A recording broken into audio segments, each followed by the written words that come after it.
अल्लामा Iqbal London में थे तो बेटे ने खत लिखा, काबा जी जरूरत पड़ गई है, मजबूरी आ गई है,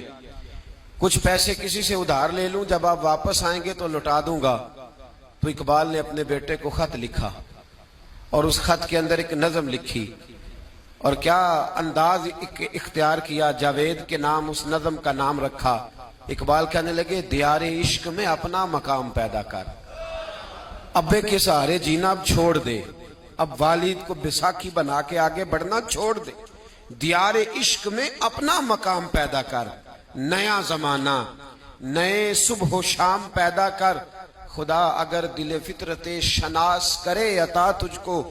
सुकूते लालाओ गुल से कलाम पैदा कर। और मेरा तरीक अमीरी नहीं फकीरी है, मेरा तरीक अमीरी नहीं फकीरी है, खुदी न बेच गरीबी में नाम पैदा कर।